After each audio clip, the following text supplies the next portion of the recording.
Now from Atlanta News First Plus, this is Sports Tonight.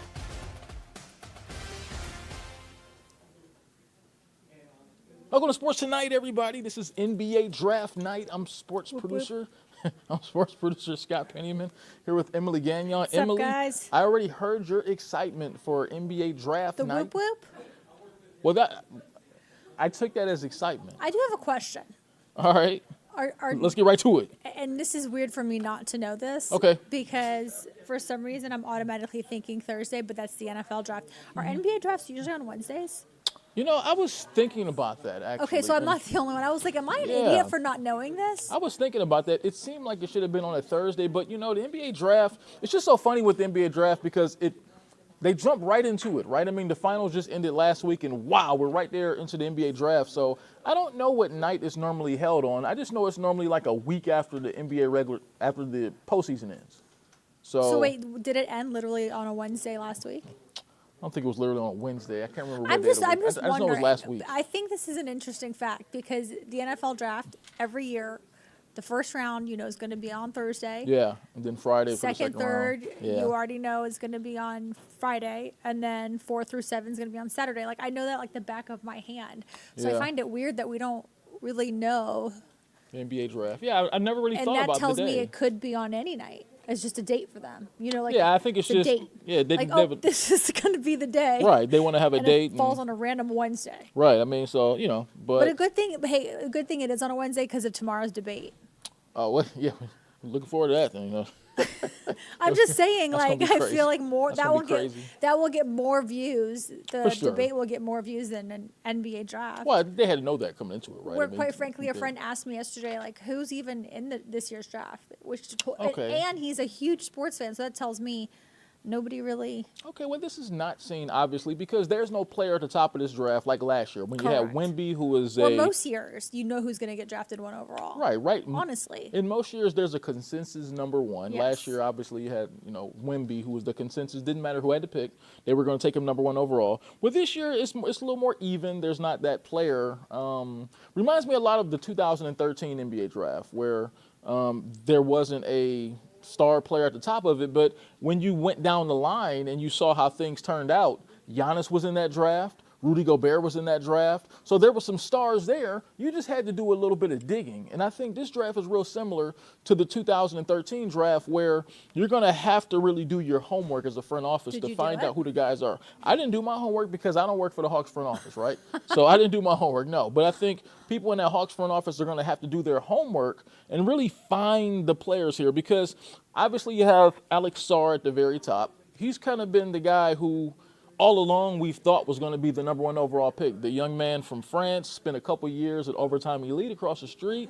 But his handlers and the people around him, his people, don't seem to really want him playing for the Hawks. They look at the Hawks situation just from a fit standpoint is not the kind of fit that they're looking for. And they're trying to push him more to the Washington Wizards, who hold the 2nd pick. So there isn't too many times in life where guys are trying to angle to go play for the Washington Wizards, but this is one of them, apparently.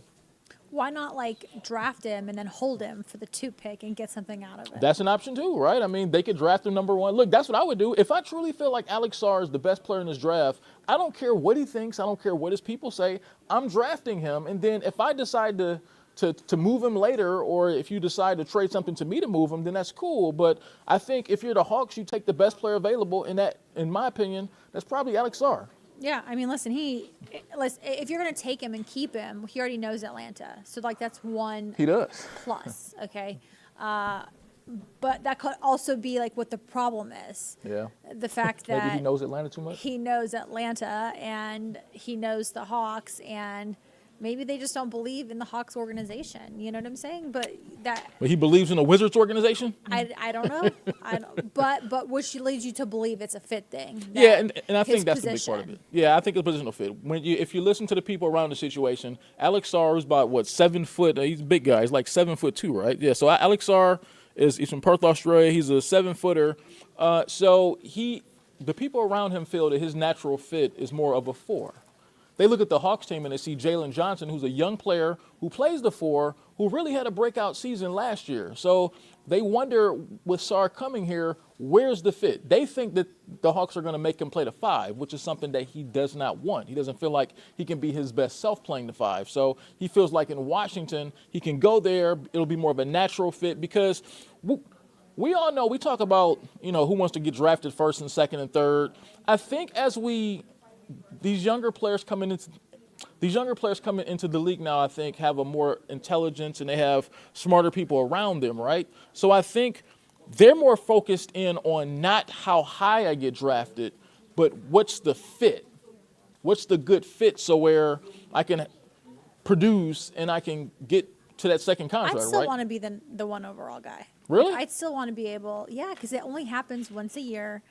And how many drafts have there been in the history of the NBA? You want to look that up for me? There's been how many drafts? Yeah, look up how many NBA drafts have there been in history. Wow.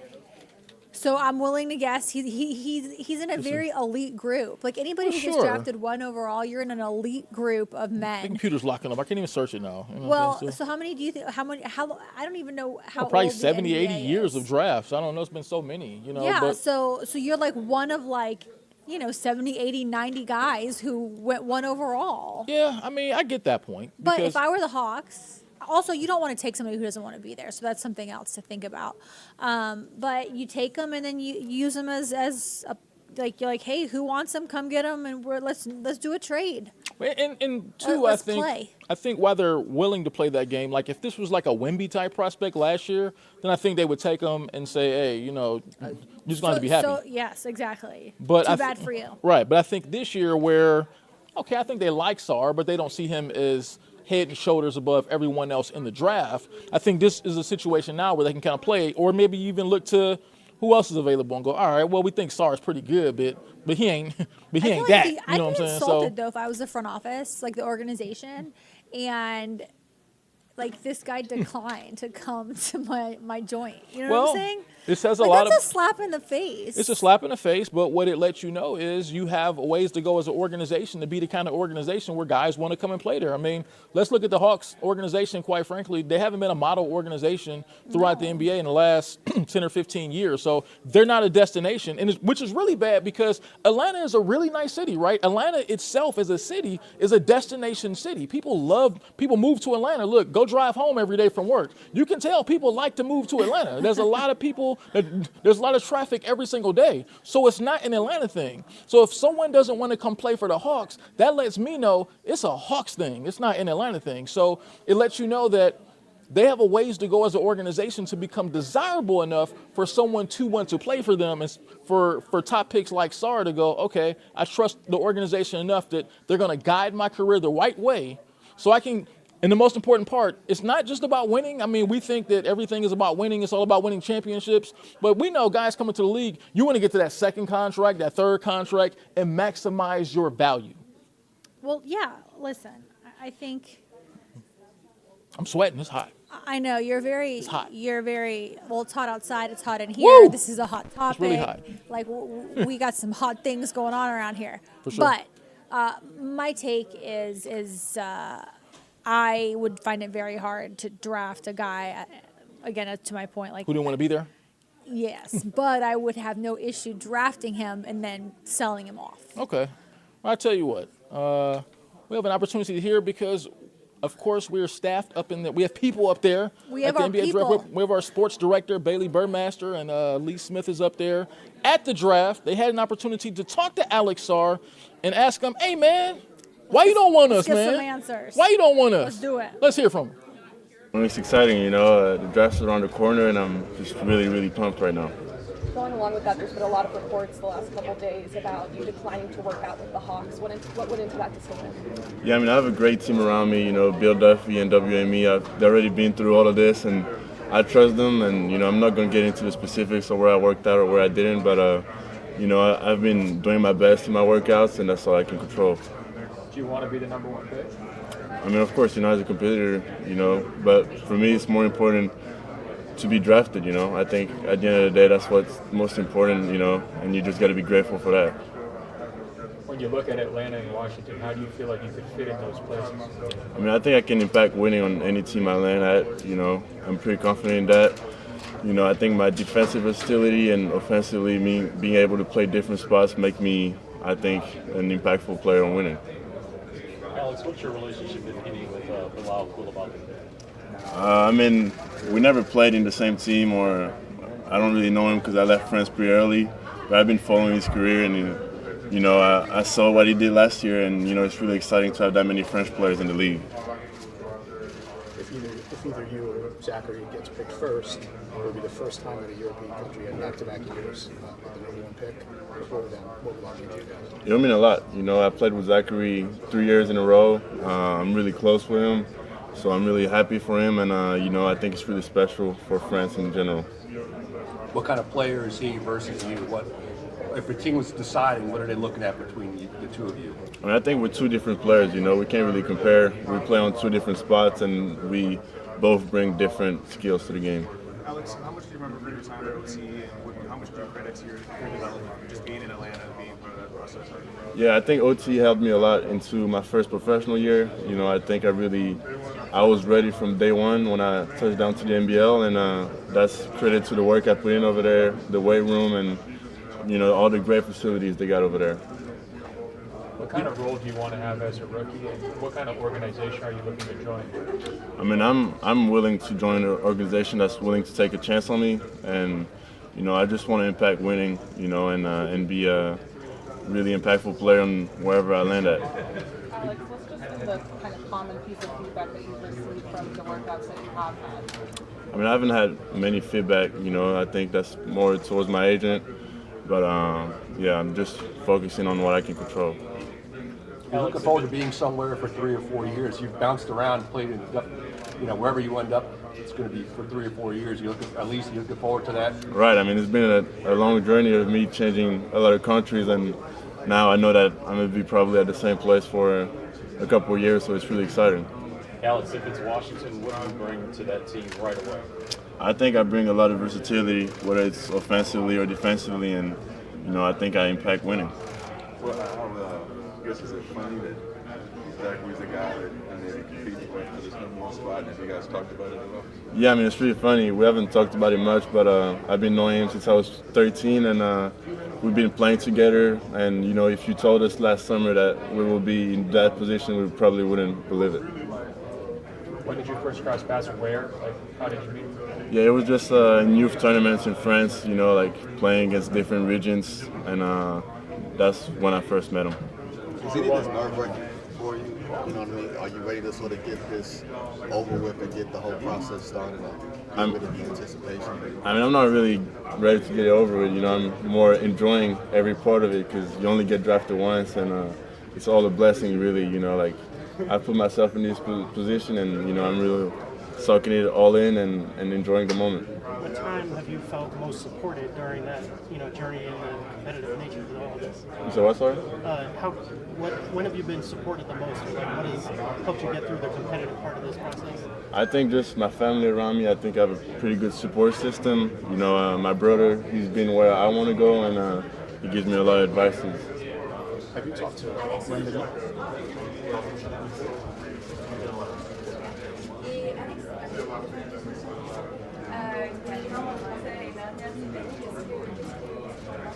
Je pense que c'est incroyable pour le basket français en général. Ça montre que notre jeunesse, elle est vraiment en train d'évoluer, et je pense que notre équipe de France, elle va être très forte cette année et les années qui arrivent.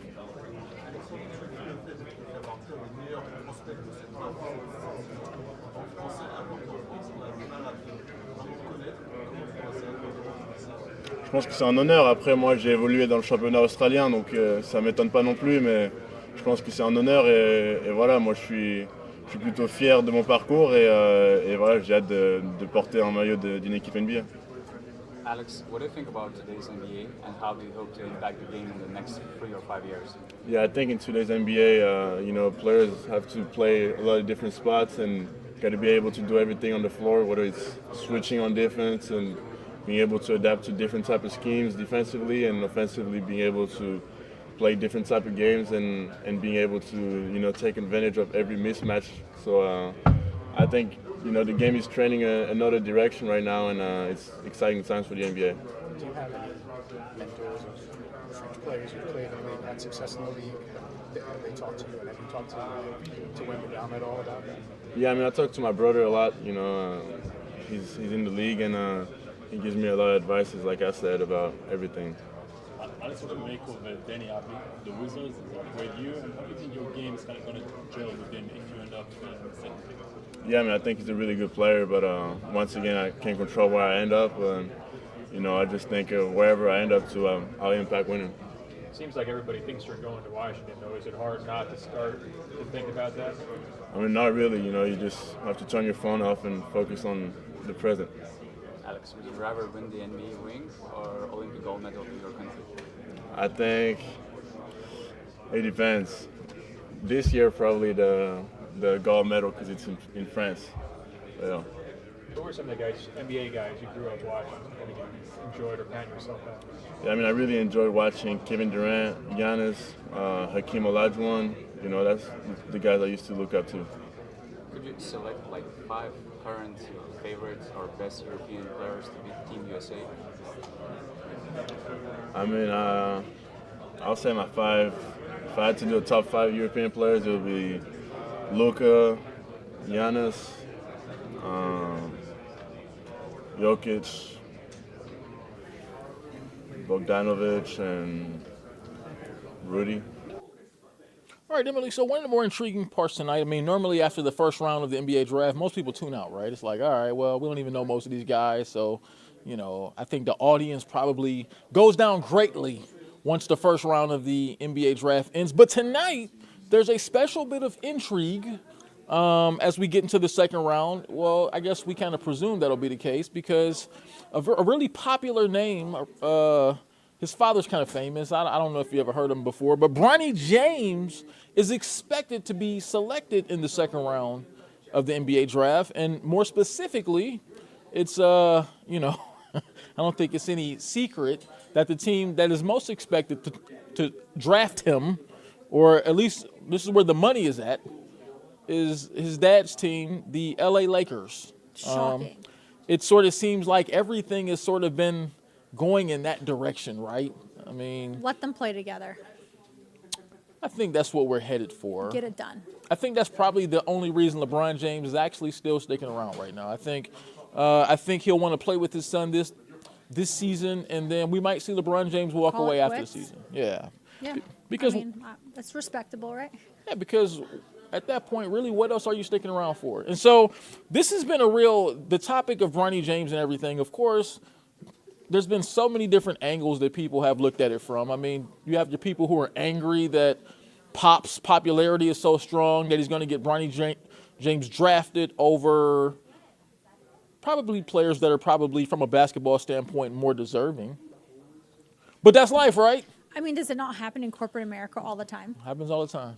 Like, does it not happen everywhere where you look and see every corporation, business, I mean, whatever, from Target, Walmart, all the way up? I'm sure that CEOs and bosses and managers look out for their family that's coming in behind them and all that stuff. I mean, I don't have any children, but you have a daughter. If your daughter wanted a job in TV, would you not help her? Sure, I'd make as many calls as I can to That's people right. who I've worked for and try to look. When I was in college, my mom helped me get a job at the Red Cross when I was in college. So there you go. Shout out to mom. Right. Wait, so what did you do at the Red Cross? What I didn't do was more the problem. Were you a grader? No. So what I did, I worked in an area called hospital services, where we basically filled blood. We filled blood to send it to area hospitals. So this is a pretty serious job to be paying somebody $9.33 an hour, but whatever, So they paid me this. So I got this job, and so I didn't last very long. It just really wasn't for me. I mean, I was sometimes sending them the wrong blood types and everything. Stop. Scott. You did not. I would. I mean, what? This. Seriously, they bring it like an area hospital because everyone knew what my focus was. I wanted to work in television. I wanted to work in sports. My mind and my focus wasn't always there. So you weren't trying to help save lives? No. I was trying. I was really doing the job to the best of my ability. It's just I just wasn't very good at it. I mean, that happens in life sometime, right? So I worked in this hospital services. So I'm supposed to there'd be like an order that would come in, and they say, we need 10 A positives, or we need 10 O negatives, or whatever the blood type was. And so sometimes I would send maybe, different sort of blood type, just because it was moving so fast. It was a very high-paced job. So they come in like, hey, that hospital needed O positives for a surgery, and you send O negatives or whatever. And I'm like, my fault. Look, tell them to just send it back, and I'll give them the right blood. I just send it back. Is there such a thing as sending back? It doesn't work that way. No. So you wasted people's blood? I wasted blood. Yeah. This story's got to end. I wasted blood. So it wasn't my thing. But my mom helped me get the job there. So so that was my mom. So did your mom look bad? Well, she didn't look too bad because I was just one bad draft pick. My brother and sister also got a job there, and they had really good careers there. So it worked out for them, but it didn't work out for me. So hopefully, I guess to link this to Bronny James, hopefully he doesn't send the wrong blood. Or in his case, hopefully he doesn't play bad basketball. Turn the ball over too much? Right, turn the ball over, play bad basketball. But really, I think most people just expect that this is more so of I'm not going to say just it's a thing so that LeBron can be on the court with his son. I think the Lakers are known for being one of the best NBA superstars there ever was. Right, because if you look at the Lakers organization, remember when Kobe was at the end of his career there? They always took care of Kobe and gave him nice contracts during the last few years he was in the Lakers uniform. So the Lakers are known for being a class organization that takes care of its star players. That's Kobe. He was there from the jump. He was. Kobe was probably a different kind of loyalty there between Kobe and LeBron because LeBron got there later in his career. But that's the Lakers as an organization. If you take care of them, they will take care of you. So they're like the Braves. Yeah. So I think they pride themselves on that because that's called playing the long game.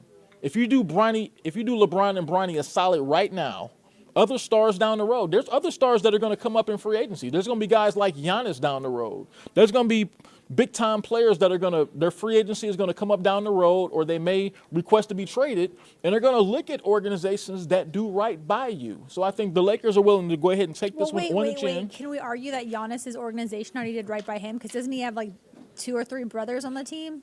Yeah, they've done right by him, and I think that's why he stayed there. Yeah. Yeah, I think that's why he's been there so long. So those are the things you have to do as an organization. Is it 2 brothers that he has with him, or yeah, one? Definitely one. Thanasis is the one who's with him, and he's There's a lot of guys probably who aren't in the NBA who probably think they're better than him. Yeah. So Elmac walking by, he thinks he could be. Elmac's in the NBA. Probably better. I played ball with Elmac. He's a solid player. Oh yeah, he could play in the NBA and be better than Thanasis. Yeah. There's some people who might believe that, but look, he believes it. He probably believes it. But look, hey, good luck. He thinks he's better than Tiger. Well, he can golf now. And you know this. Yeah. As he's looking at himself in the camera too. Yeah, he is. But it's all good though. Hey, but look, good luck to Bronny James. I have a hunch, like the rest of the country, that he'll be a Laker. But good luck to him. And look, I hope LeBron does have an opportunity to play with his son because, like I said, that's probably literally the last thing he's sticking around for. So, Emily, we're probably about a month away from NFL draft. No, not NFL draft. NFL training camps. I'm sorry. About a month away from NFL training camps. Mm-hmm. And so, if you're a Falcons fan, you probably weren't too happy to read this article, but Pro Football Focus, they do their ratings every offseason and everything. Pro Football Focus, everyone swears by them. They ranked the Falcons' defensive line to be the 28th best in the NFL. That can't be a good thing. I can't believe you put best at the end of that. I've just been like, they ranked them 28th. Well, okay, depending on how you put it, right? 28 out of 32. So they got some explaining to do. 6th worst. How about that? Okay, 6th worst. Okay, if you want, if you're that negative of a person, Emily, no, if you I want look them at to it from say that it how way, it is. 28th best. No, 6th worst. Okay, 6th worst. So who do we have on the line? We'll have Grady Jarrett, who's coming back. They have some young kids too who Raheem Moore's drafted, but you have him. You really don't know, right? You're like, I don't know, Ebiketie. Yeah, he really hasn't popped yet as far as they took him in the second round a couple years ago. He's been okay, but he hasn't had a breakout season yet. Campbell's gone. He took less money, from what I understand, to go be a Dolphin. But he's in like his 34th season, so it doesn't really matter. Yeah, in his case, but he was like, I'm not doing this. Yeah, I think the problem is that we cover the team and we don't even know who's going to be on that line. Well, they drafted some young kids. I think it's fair that they've rated them 6th worst. Right. They drafted some Do you young know kids. who's behind them? Do you have it up? Do you have the list up? Oh, I need to. I'm just wondering what the gauge is and who's 1 and 2 and 3. Maybe the top 3 Well, let's see lines. here.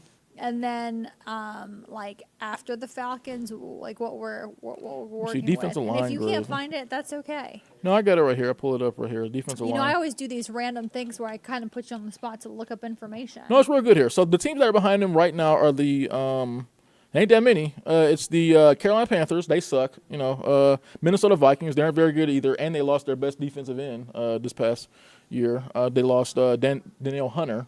The Denver Broncos, who I couldn't even, I don't think anyone outside of their mothers knows who plays on their defensive line. And the Arizona Cardinals. So, yeah, I mean, those aren't very good defensive lines behind them. So, All right, who's top three, like on the list? Oh, top three? Again, just wondering who's at the you better top. put my Cleveland Browns up there. I want My to Cleveland Browns are top 5. They're 5. But the top 3 are New York Jets, San Francisco 49ers, Philadelphia Eagles. Those are all outstanding defensive lines. Okay. So, you know, with the Lions and Browns right behind them. So, hey, so look, I guess that means that they have some work to do. But let me get to my favorite topic here because we were discussing this one before the show, before we go here. Scott was discussing. Okay, I was discussing. So it's been big news all week long after Matt Stafford's wife, Kelly Stafford, came on. Former Dogs. Yeah, former Dogs, UGA Dogs there. And she discussed sort of, I don't want to mess nothing up here, right? So she talked about her relationship with Matt and kind of how things were at the beginning. And she talked about how she used his teammate, backup quarterback, to sort of get even with him. I guess Matt was maybe maybe Matt was dragging his feet or whatever when they were dating and everything. And so she didn't maybe think he was taking things seriously enough. She started dating his backup. And she said she, did it on purpose to make him jealous, and it worked. Matt. That's what I was going to say. Like, I have no issue with this. Right. I mean, it definitely worked. She said she got in the car with Matt, and he was saying, this guy's no good for you or whatever it is like that. And so I guess the biggest part of the debate has been, why even bring it up? That was a long time ago. Like, do you know how that's going to make Matt look? I don't think it makes anybody look any kind of way. It's the truth of their relationship. And quite frankly, she was on some kind of a podcast. Yeah, she's on a podcast. Talking about what I'm assuming to be like women's stuff and relationships. Women's stuff. And so, like, why does that even matter? Well, See, you're a dude, so you're going to have a completely different perspective. Right, because but I as a am dude, your Team biggest Kelly fear is here. being, like, made to look stupid. So, I don't think he looked stupid. She wanted to get his attention. She made him a little jealous, and it worked. And it's not like it's a secret. Obviously, like, he knew about it. Do you get what I'm saying? Well, yeah, but just as a man, it just sort of puts you in a weird position because I don't think so. Even if we've been married for a long time, like they have been, they've been married, they have like 4 kids. So, yeah, it's all cool, but it's like, all right, if I'm mad, I'm like, just keep that on the low. I mean, that's not really something I really want to broadcast. Now it kind of makes them look soft, like, she played you, man, and she was messing with your backup and all that stuff, and she roped you in good. Nobody said that, though. See, I know nobody said that, but that's what it makes them look like. See, I feel like people are taking this story way out of context. Like, so she wanted to make him jealous. That was her whole point. Her end game was getting Matthew Stafford, and she did. She wanted to get his attention, make him jealous, see her out with another dude. She did it. She got what she wanted. I'm not.